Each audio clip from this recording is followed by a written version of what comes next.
ام المومنین سیدہ طیبہ طاہرہ سیدہ عائشہ صدیقہ رضی اللہ تعالی عنہا فرماتی ہیں، ایک دن میں دیکھا کہ حضور میرے حجرہ میں نہیں ہیں، تو میں حضور کو تلاش کرنے نکلی۔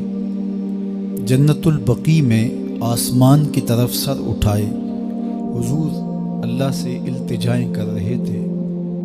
مجھے دیکھا تو ارشاد فرمایا، عائشہ کیا تم نے یہ سمجھا کہ اللہ کا رسول تم سے زیادتی کرے گا؟ فرماتی ہیں میں نے عرض کی یا رسول اللہ صلی اللہ علیہ وسلم، میں یہ سمجھا شاید آپ کسی زوجائے محترمہ کے حجرہ میں تشریف لے گئے ہیں۔ فرمایا آج لیلۃ النصف من شعبان کی 15ویں رات ہے، درمیانی شب ہے۔ اس رات کو اللہ تعالی جل شانہ آسمان دنیا پہ نزول اجلال فرماتا ہے اور قبیلہ بنو کلب کی بکریوں کے بالوں سے زیادہ لوگوں کو جہنم کی آگ سے آزاد کر دیتا ہے۔ قبیلہ بنو کلب عرب کا بہت بڑا قبیلہ تھا جو بھیڑ بکریاں پالتے تھے اور لاکھوں کی تعداد میں ان کی بکریوں اور بھیڑوں کے ریوڑ تھے۔ تو اس قبیلے کی بکریوں کے بالوں سے بھی زیادہ گناہگاروں کو جہنم کی آگ سے آزاد کر دیا جاتا ہے۔ تو یہ وہ بابرکت شب رحمت ہے، شب نور ہے، جس کے دامن میں اتنی برکتیں ہیں کہ کوئی محروم نہیں رہتا۔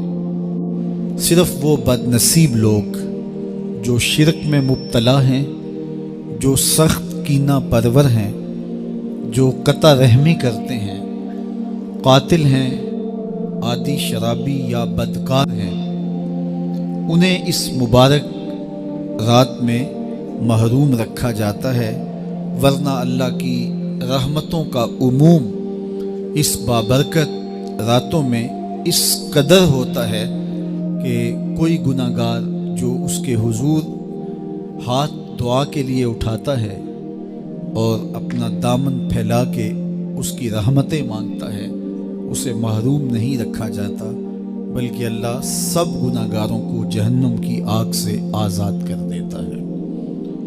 ایک روایت میں آتا ہے کہ اللہ لیلۃ النصف من شعبان کی 15ویں رات کو آسمان دنیا پہ اپنی رحمتوں سے جلوہ گر ہوتا ہے اور فرماتا ہے کوئی رزق مانگنے والا، میں اس کی جھولیاں بھر دوں، ہے کوئی مغفرت طلب کرنے والا، میں اس کے گناہ معاف کر دوں، ہے کوئی مجھ سے عافیت مانگنے والا، میں اس کو عافیتوں سے نواز دوں، ہے کوئی فلاں چیز مانگنے والا، ہے کوئی فلاں چیز مانگنے والا، اس کی رحمتیں آواز دیتی ہیں اور یہ آواز غروب آفتاب سے لے کر کے طلوع فجر تک مسلسل بندوں کو دی جاتی ہے، اور بندے اس کے حضور اگر دستے طلب دراز کریں، اپنی جھولی پھیلائیں، تو اللہ تعالیٰ ان کو ان کے مانگنے سے بھی زیادہ عطا فرماتا ہے۔ اس امت کو اللہ تعالیٰ نے اس طرح کی راتیں دے کر کے مغفرت، بخشش، غفران اور رحمتوں کی فراوانی نصیب کی ہے۔ میرے حضور نے ارشاد فرمایا، ایک شخص صبح سے لے کے ظہر تک مزدوری کرتا ہے، اس کو ایک قیراط ملتا ہے۔ ایک ظہر سے لے کر عصر تک مزدوری کرتا ہے، اس کا وقت تھوڑا ہے لیکن اس کو بھی ایک قیراط ملتا ہے۔ اور تیسرا شخص عصر سے لے کر مغرب تک مزدوری کرتا ہے، اس کو 2 قیراط ملتے ہیں، جبکہ اس کا وقت دونوں سے کم ہے۔ فرمایا پہلی مثال یہود کی ہے، دوسری مثال نصارہ کی ہے، اور تیسری مثال میری امت کی ہے کہ اس کو تھوڑے عمل پر زیادہ ثواب دیا جاتا ہے۔ تو یہود اور نصارہ نے اس پہ برا منایا، تو حضور علیہ السلام نے فرمایا کہ اللہ نے ان کے اجر میں تو کمی نہیں کی، لیکن مسلمانوں کو زیادہ اجر دے دیا، تو یہ اس کی کرم نوازی ہے۔ تو یہ تھوڑے وقت کی عبادتیں اور چند راتوں کی بیداری اور مخصوص اوقات میں اللہ کے حضور عبادت و ریاضت ایک گناہگار کو کہاں سے کہاں تک پہنچا دیتی ہے، اس کے گناہوں کی معافی کا ذریعہ بھی بنتی ہے اور درجات کی بلندی کا سبب بھی۔ دیکھیے لیلۃ القدر ایک رات 1000 مہینے کی عبادتوں سے بہتر قرار پاتی ہے۔ اسی طرح دیگر مواقع ہیں کہ اللہ تعالیٰ اس امت کے لیے رکھے ہیں، رحمت رب بہانہ می طلب، اور یوں بھی پڑھا گیا رحمت رب بہانہ می طلب۔ اس کی رحمتیں قیمت نہیں مانگتی اور اس کی رحمتیں بہانہ تلاش کرتی ہیں، تو وہ اپنے بندوں کو بخشنے پہ آمادہ ہے اگر وہ اپنا دامن طلب پھیلائیں۔ قرآن مجید میں ایک مقام دیکھیے کتنا دل آویز ہے، فرمایا ما یفعل اللہ بعذابکم، اللہ تمہیں عذاب دے کے کیا کرے گا؟ اس کی یہ چاہت نہیں ہے کہ تمہیں عذاب میں مبتلا کرے، اس کی چاہت یہ ہے کہ تم اس کی چوکھٹ پہ آؤ، جھولی پھیلاؤ، اس سے خیرات اور رحمت مانگو، اور وہ تمہارے ماضی کے سارے گناہ معاف کر کے، ساری غلطیاں معاف کر کے تمہیں اپنی رحمتوں سے مالا مال فرما دے۔ تو وہ بندوں کو بخشنے پہ، بندوں کی مغفرت کرنے پہ آمادہ ہے اور اس کی رحمتیں بہانے تلاش کرتی ہیں۔ آپ نے نام سنا ہوگا محمود غزنوی اور ایاز کا، ان کا باہم محبت کا رشتہ بہت گہرا تھا۔ ایاز ٹوٹ کے چاہتا تھا بادشاہ کو، اب دیگر مصاحبین حسد کرتے تھے، بغض رکھتے تھے، وہ کہتے تھے یہ کوئی کیا اس میں کرشمہ اور کمال ہے کہ بادشاہ اس کو اتنا ہی چاہتا ہے۔ تو بادشاہ جب ان وزراء کا، مشیروں کا حسد حد سے بڑا ہوا دیکھا تو ایک دن سب کو اپنے دربار میں حاضر کیا۔ دربار میں ایک تالاب تھا، تو اس میں مٹھی بھر کے موتیوں کی پھینک دی اور ایک ایک وزیر کو کہا کہ یہ موتی نکال کے لاؤ، اور یہ خیال کرنا کہ تمہارا لباس بھی، تمہارا بدن بھی نہیں بھیگنا چاہیے۔ تو سب نے کہا کہ یہ عجیب بات ہے کہ حوض کی تہ سے موتی نکال کے لائیں اور لباس بھی نہ بھیگے اور بدن بھی نہ بھیگے، یہ تو لازمی ہوگا۔ پھر دوسرے وزیر کو کہتا کہ یہ موتی نکال کے لاؤ، تمہارا لباس بھی نہیں بھیگنا چاہیے، تمہارا بدن بھی نہیں بھیگنا چاہیے۔ تو وہ آگے سے حجت کرتا یہ کیسے ہو سکتا ہے کہ بدن بھی اور لباس بھی نہ بھیگے اور موتی بھی نکال لاؤں؟ تیسرے کو، چوتھے کو، پانچویں کو، ہر ایک آگے سے حجت کرے یہ کیسے ہو سکتا ہے؟ پھر ایاز آ گیا تو بادشاہ نے ایاز کو کہا کہ یہ موتی نکال کے لانے ہیں اور تمہارا لباس بھی اور تمہارا بدن بھی نہیں بھیگنا چاہیے۔ ایاز نے فوراً چھلانگ لگائی اور موتی نکالے۔ جب باہر نکلا تو بدن اور لباس پانی سے نچڑ رہا تھا، تو ایسے موتی بادشاہ کو پیش کیے اور بدن کپ کپا رہا تھا۔ تو بادشاہ بڑے غصے سے کہا کہ ایاز تمہارا بدن بھیگ گیا، تمہارے کپڑے بھی بھیگ گئے، میں نے کہا تھا لباس بھی نہیں بھیگنا چاہیے، کپڑے بھی نہیں بھیگنے چاہیے۔ تو ایاز بڑی لجاجت سے عرض کرنے لگا بادشاہ سلامت، آپ کے 2 حکم تھے، ایک یہ کہ موتی نکال کے لانے ہیں، دوسرا حکم یہ تھا کہ لباس اور کپڑے بھیگنے نہیں چاہیے۔ تو ایک حکم میں نے پورا کر دیا ہے، دوسرے کی معافی چاہتا ہوں۔ تو صاحب اللہ نے حضرت انسان کے سینے میں جذبات کا ایک جہاں آباد کیا ہے، شیطان کو بھی انسان کے پیچھے لگا دیا اس کی آزمائش کے لیے، اس کے امتحان کے لیے۔ نفس بھی اس کے اندر موجود ہے، اور دوسری جانب اس کو گناہوں سے منع بھی کیا اور نیکی کی تلقین بھی کی۔ اب کتنی مشکل زندگی ہے حضرت انسان کی، آئی جان شکنجے اندر جویں ویلنے دے وچ گنا، کتنی مشکل زندگی ہے۔ خواہشیں ہیں کہ آوارہ ہیں، آرزویں ہیں کہ بے قابو ہیں، اور دوسری جانب اللہ کا حکم ہے۔ اب کیا کرے؟ تو گناہ کرنے کے بعد پھر اللہ کے حضور توبہ کر لے، جو ممکن ہو وہ نیکی کرے اور گناہ سے مقدور بچنے کی کوشش کرے، لیکن بشری تقاضوں کے تحت اگر اس سے گناہ کبھی سرزد ہو جائے تو اس پر اکڑے نہ اور اس پہ مصر نہ رہے، اس پہ اصرار نہ کرے، بلکہ فوراً اللہ کے حضور توبہ کرے۔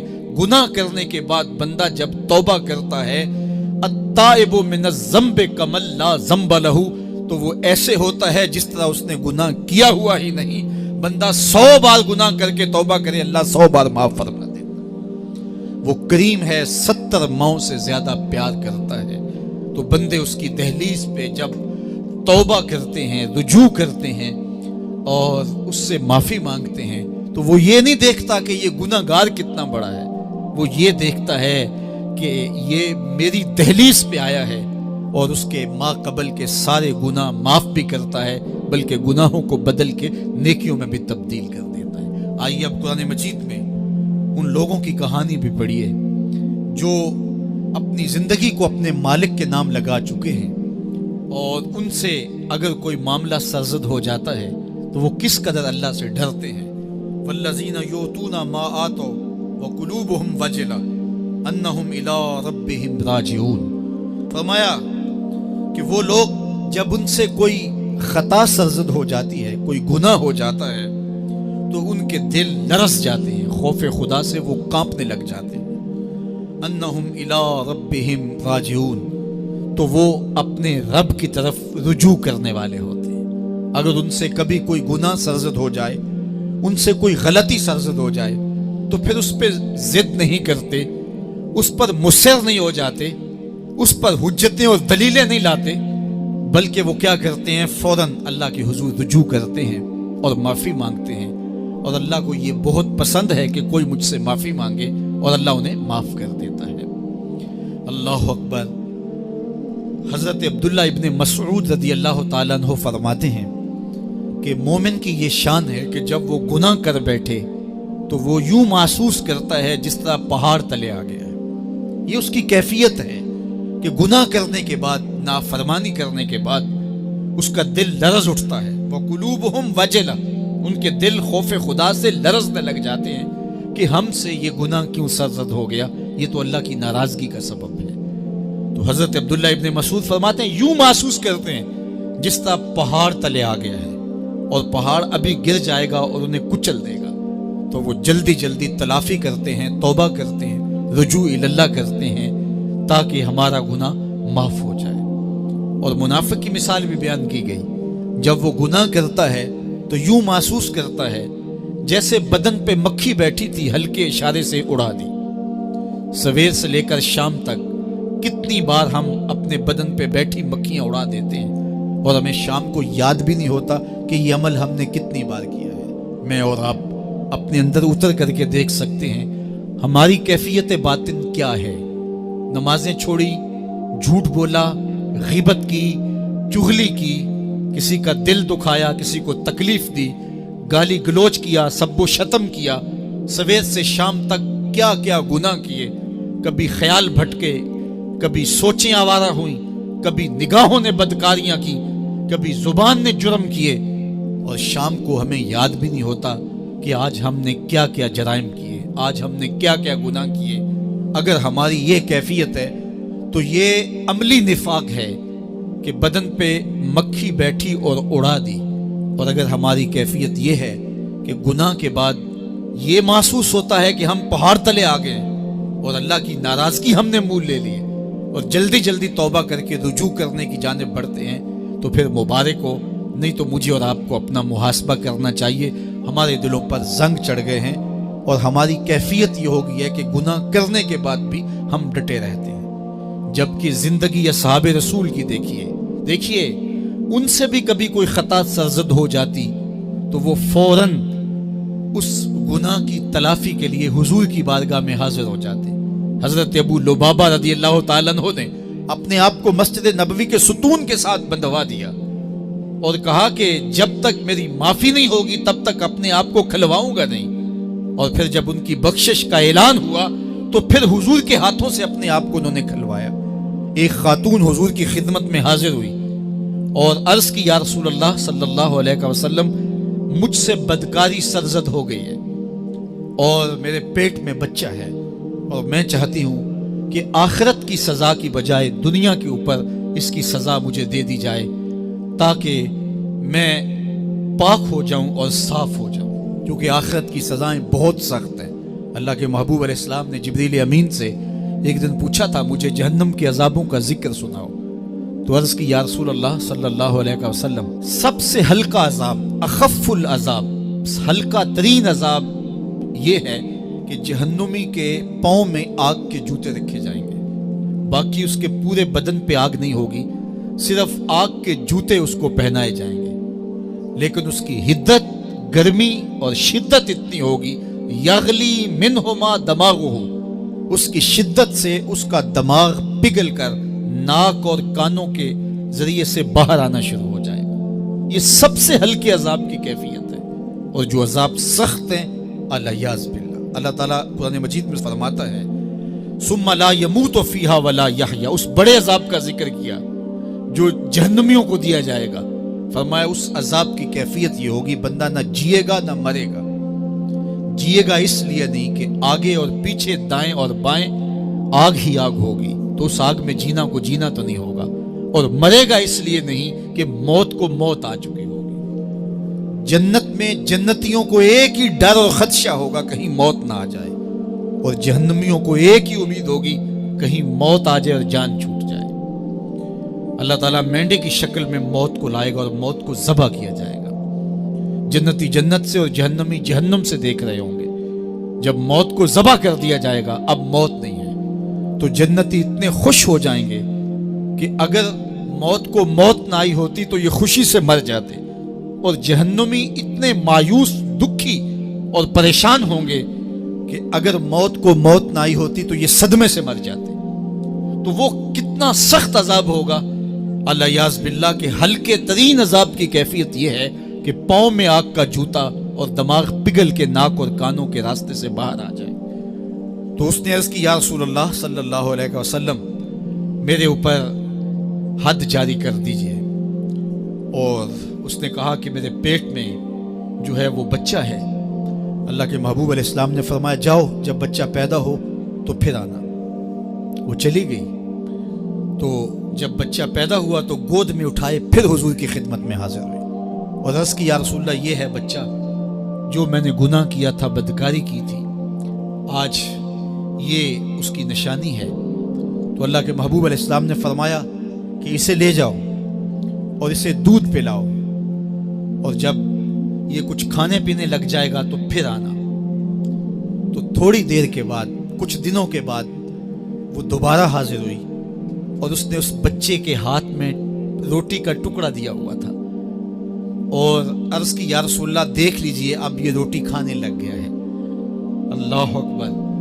تو اللہ کے محبوب نے فرمایا انہیں لے جاؤ اور جا کے انہیں سنگسار کر دو۔ اس کی یہ حد بنتی تھی، اس کو سنگسار کیا، اور اس نے خود یہ سزا اپنے لیے قبول کی۔ مائز ابن مالک اسلمی عرض کی یا رسول اللہ طہرنی، مجھے پاک کر دیجئے۔ میرے حضور نے فرمایا جاؤ اللہ سے معافی مانگو۔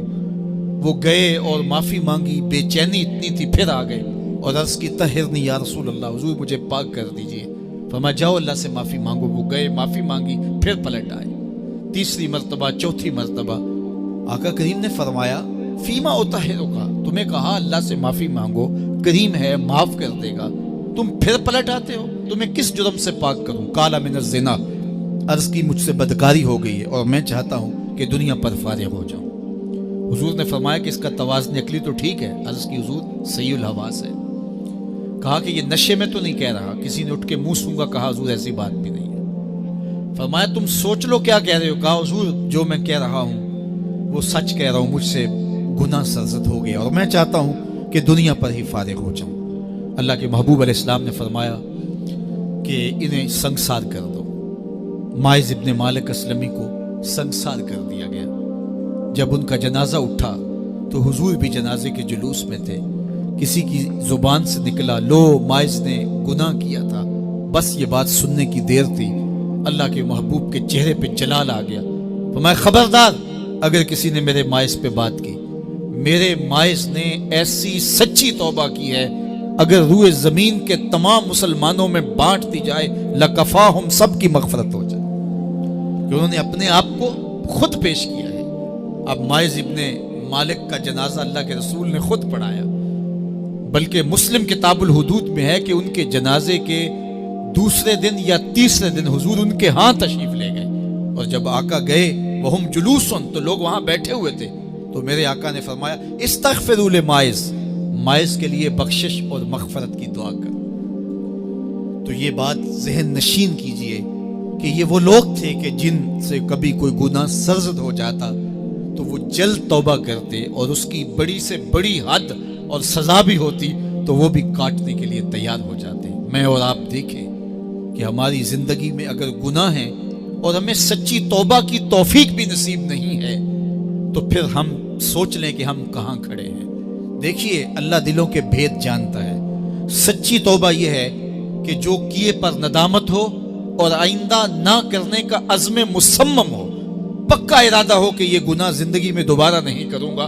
الگ بات ہے کہ پھر دوبارہ اس سے سرزد ہو جائے، لیکن جب وہ توبہ کر رہا ہو تو اس وقت اس کا پختہ عزم ہو اور اس کے دل کے کسی گوشے میں نہ ہو کہ چلو میں توبہ کر لیتا ہوں اور پھر ہو گیا تو پھر کر لوں گا۔ پکا عزم ہو کہ دوبارہ یہ گناہ نہیں کروں گا۔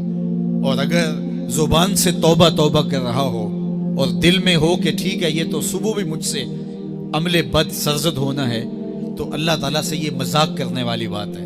اور اللہ تعالیٰ سے جو مذاق کرتا ہے وہ کہاں کھڑا ہے وہ خود سوچ لے۔ وہ کیا کسی نے کہا تھا کہ توبہ کی پھر توبہ کی پھر توبہ کر کے توڑ دی، میری اس توبہ پہ توبہ توبہ توبہ کر اٹھی۔ تو ایسی توبہ نہیں ہے کہ جو رسماً کسی مجلس میں چلے گئے، کسی اجتماع میں چلے گئے تو سب لوگوں نے توبہ توبہ کی تو وہ بھی توبہ توبہ کرتا رہا، لیکن اس کا عزم مصمم پختہ ارادہ نہیں تھا گناہوں کو چھوڑنے کا، تو یہ توبہ نہیں، یہ مذاق ہے۔ اس لیے اللہ کے حضور سچی توبہ یہ ہے کہ ما قبل کے گناہوں سے ندامت پیدا ہو جائے اور سچے دل سے ارادہ کیا جائے، پختہ عزم کیا جائے کہ دوبارہ میں یہ گناہ نہیں کروں گا۔ یہ الگ بات ہے کچھ عرصے بعد اس سے پھر سرزد ہو جائے، پھر وہ گناہ ہو جائے تو پھر وہ پکی توبہ کرے تو 100 بار بھی گناہ کرے گا، 100 بار بھی توبہ کرے گا، اللہ 100 بار قبول کرے گا۔ لیکن اندت توبہ اس کا عزم مصمم ہونا چاہیے، اس کا عزم پختہ ہونا چاہیے۔ محض لفظوں سے توبہ توبہ پکارنا اور دل توبہ نہ کر رہا ہو اور دل عزم مصمم نہ رکھتا ہو تو یہ توبہ نہیں ہے۔ اس لیے سچی توبہ اللہ کے حضور اپنے گناہوں کی پیش کرنی، یہ اہل ایمان کا طریقہ ہے۔ تم نے اس کے حضور پیش ہونا ہی ہونا ہے۔ اس کے حضور جانے سے تم بچ نہیں پاؤ گے، چھٹکارا نہیں، رستگاری نہیں۔ ایک ایک عمل کا تمہیں حساب دینا ہوگا، ایک ایک حرکت اور ایک ایک سکنت تمہاری تشت ازبام ہوگی۔ تمہارا پوشیدہ اور مخفی عمل قیامت کے دن سامنے آ جائے گا۔ اللہ اکبر، یہ قرآن ہے، یہ کوئی فرضی کہانی نہیں ہے۔ انہ لقول فصل وما هو بالہزل، فرمایا یہ قول فیصل ہے، یہ طے شدہ حقیقت ہے، یہ امر واقعی ہے، یہ کوئی مذاق نہیں ہے کہ یوں ہی کوئی کہانی بیان کر رہا ہے، یہ سب کچھ ہونے والا ہے، یہ اپنی آنکھوں سے تم دیکھو گے۔ آج انکار کرو یا اقرار کرو، تمہیں کھلا موقع دیا ہے، حتیٰ کہ تم کافر بن کے زندگی گزارنا چاہو، نمرود بن کے جینا چاہو، فرعون بن کے جینا چاہو، حامان بن کے جینا چاہو، ہم تجھے دنیا پہ موقع دیں گے۔ لیکن یہ نہیں ہے کہ جب زندگی کی بساط لپیٹے گی پھر کام ختم ہو جائے گا، نہیں، یہ تمہیں ہمیں فرصت دی ہے، پھر ہم نے تم سے حساب لینا ہے، ایک ایک عمل تمہارے سامنے آئے گا۔ اللہ اکبر، ذرا غور کیجئے، فآمنوا باللہ، تو بہتر ہے کہ اللہ پر ایمان لاؤ، اس کے حضور تو تم نے آنا ہی آنا ہے، بہتر نہیں ہے کہ جیتے جی آ جاؤ، پھر لوگ تجھے اٹھا کے لائیں گے، اچھا نہیں ہے کہ اپنے قدموں سے چل کے آ جاؤ۔ کی آگ سن لوک یعقوب تینوں جدوں ٹر پہ سر منہ کج کے تو پھر جو کفن کی تنیوں میں لپیٹ کر کے تجھے لے کر کے جایا جائے گا، تو اچھا نہیں ہے کہ اپنے قدموں سے خود چل کے مالک کی دہلیز پہ چلے جاؤ۔ ایک حدیث میں آتا ہے کہ اللہ بندے کو اپنے سامنے سے ہٹنے نہیں دے گا جب تک اس سے 4 سوال نہیں کر لے گا۔ آپ دیکھیے، میں دیکھوں کیا ہم ان سوالوں کے جواب دینے کے لیے اپنے آپ کو تیار کر رہے ہیں۔ پہلی چیز، اللہ پوچھے گا عمر کہاں گزاری۔ دوسرا سوال، اللہ تعالیٰ علم کے بارے میں پوچھے گا، جو پڑھا تھا بتا عمل کہاں تک کیا۔ خلوت، جلوت، زندگی، شام و سحر تیرے اس سیکھے ہوئے علم کی مطابقت میں تھے یا علم عزت دولت کمانے کے لیے پڑھا تھا۔ تیسری بات، اللہ پوچھے گا مال کمایا کیسے، اور مجھے بتا مال خرچ کہاں کیا۔ آج لوگ نیب سے ڈرتے ہیں کہ ہم سے پوچھ نہ لیا جائے کہ یہ آیا کہاں سے، منی ٹریل پیش کرو، یہاں ہم بچ جائیں گے۔ کوئی مکر، کوئی دھندا، کوئی فریب چل جائے گا، کوئی پریشر، کوئی افرادی قوت، کوئی سیاسی اثر و رسوخ، کوئی رشوت، کوئی سفارش، کچھ نہ کچھ تو راستہ نکل ہی آئے گا۔ اور آج کی دنیا میں صرف یہی پوچھا جاتا ہے کمایا کہاں سے، یہ نہیں پوچھا جاتا خرچ کہاں کیا، جیسے چاہو خرچ کرو، لیکن وہاں سوال ہوگا وفیما انفقہ، خرچ کہاں کیا، یہ سوال بھی کیا جائے گا۔ وعن جسمہ فیما ابلاہ، اور جسم کے بارے میں پوچھا جائے گا، اس جسم کو دی ہوئی توانائیوں کو خرچ کہاں کیا۔ بعض روایت میں ان شبابہ فیما ابلاہ، جوانی کے بارے میں پوچھا جائے گا، تیری جوانی کے خوبصورت دن کہاں گزرے، مجنو بن کے چوکوں میں کھڑا تو نہیں رہا، پارکوں کے گرد پروانوں کی طرح گھومتا تو نہیں رہا، تیری نظر بدکاریاں تو نہیں کرتی رہی، اپنی خواہشات کا غلام بن کے زندگی تو نہیں گزاری، تیری ساری ساری رات 4 انچ کی سکرین کے اوپر بدکاریاں کرتے بسر تو نہیں ہوئی۔ پوچھا جائے گا بتا جوانی کہاں گزری، جوانی مستانی ہے یہ کہہ کر کے تو نے ہر ضابطے سے چھٹی تو نہیں کر لی تھی، یا جوانی کے تقدس کو تو نے محفوظ کیا اور راتوں کی تنہائیوں میں اللہ کے حضور سجدہ ریزی کرتا رہا۔ میرے اور آپ کے آقا و مولا نے فرمایا جو جوان جوانی میں توبہ کرے وہ اللہ کو محبوب ہے۔ اللہ اکبر۔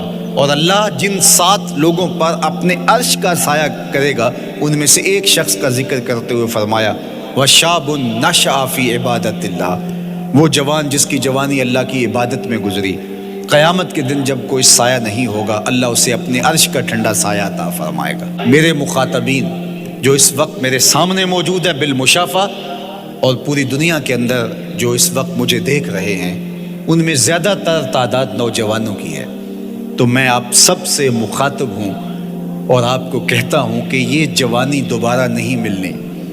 بندہ کہتا ہے بڑھاپا آئے گا دیکھ لیں گے، جس طرح ہر چیز کا سرور جوانی میں ہوتا ہے، ہر چیز کا لطف بندہ کہتا ہے جوانی میں ہے، سجدوں کا جو لطف جوانی میں ہے وہ کسی اور زمانے میں نہیں ہے۔ اپنی پیشانی کو سجدوں سے آشنا کرو، اپنی جوانی کو مثل سحر بے داغ رکھنا، اپنے شباب کو الجھنے نہ دینا، اپنے شباب کے تقدس کو پامال نہ ہونے دینا۔ اس کائنات کا بہترین چہرہ وہی ہے جو جنسی کالک سے محفوظ ہے، اپنے تقدس کو مجروح نہ ہونے دینا۔ تمہاری زندگی شبنم سے پاکیزہ تر رہے، سحر سے پاکیزہ تر رہے، تمہاری جوانی اتنی خوبصورت ہو کہ محمد عربی کو رشک آئے تمہاری جوانی پر۔ اپنی جوانی کو آوارگی میں بسر نہ کرنا، اپنی اس جوانی کو دین کے لیے وقف کرنا، سحری کے سجدوں میں آنسو بہا کر کے جوانی کا لطف کشید کرنا۔ جوانی کا لطف اور مزہ رب کے ساتھ محبت اور رب کے ساتھ عشق کرنے میں ہے۔ جوانی کے اندر دل کی بے تابیاں، دل کی بے چینیاں اور دل کی بے قراریاں ذرا مسلح پہ لے کے آؤ۔